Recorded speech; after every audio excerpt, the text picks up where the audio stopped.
This week was a big week in China news. The United States and China sat down for strategic and economic dialogue.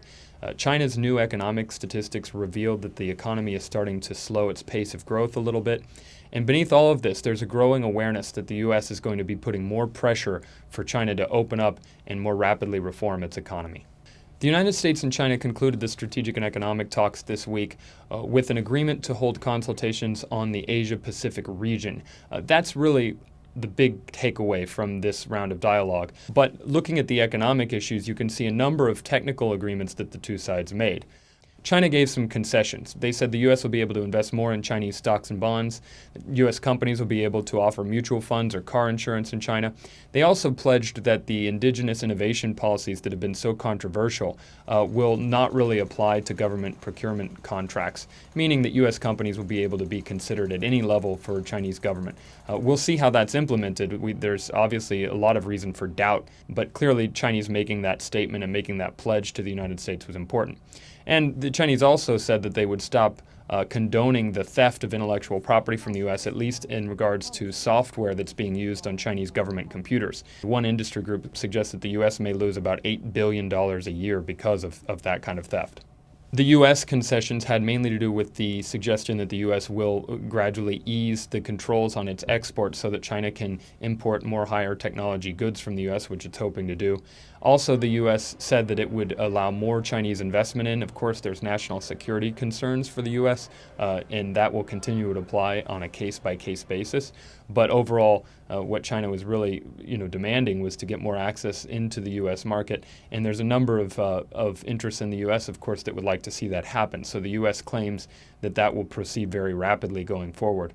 Now, at the same time that the dialogue was taking place, new economic statistics came out of China showing that in the month of April, the pace of growth in China is starting to slow a little bit. This comes as the government has taken over the past year very, very tiny steps incrementally to moderate the pace of growth. And what we're seeing is some of that bearing small fruit.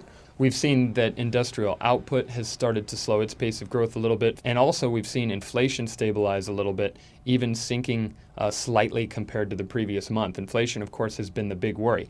We're still at 3-year highs in terms of inflation, and we're also seeing asset bubbles grow as people withdraw their money from banks and invest in things that they think will gain in value, namely real estate, because they're afraid of this inflation problem.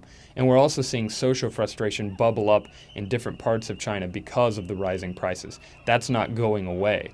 So fighting inflation will remain the priority in the short term, even as we're starting to hear now the conversation shift a little bit among experts in China who are starting to see that in the second half of the year, the government may have to become more accommodative and push growth a little bit more, which makes sense in terms of normal Chinese economic cycles. Now, beneath the mostly technical discussions between the U.S. and China, and reinforced by these new economic statistics, there's the growing awareness that the U.S. is going to begin to put more pressure on China to open up its economy and reform in ways that bring it into line with mainstream international practice as led by the United States. One event that created dissonance with the dialogue was China registering an $11.4 billion trade surplus for the month of April. But the U.S. is familiar at this point with large trade surpluses on a monthly basis from China, and these negotiations are not really about month-by-month developments. Rather, the U.S. is expecting something much bigger.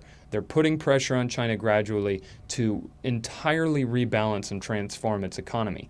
They're aware that many in China are also arguing for this rebalancing to take place, but they're also aware, as the trade surplus shows, that this process is not happening very quickly. Vice Premier Wang Qishan said that China needs to make sure that all of its leaders are on the same page when it comes to this transformation of their economic model. His implication is, of course, that there are factional disagreements in China that are preventing the reforms from happening. While it's certainly true that there are factional divisions within China, it's also curious that he would choose this platform in the United States to make that comment. And what it suggests is that the Chinese are using these internal divisions as an excuse for the fact that they continue to move very slowly and reluctantly on the reforms that the U.S. is demanding.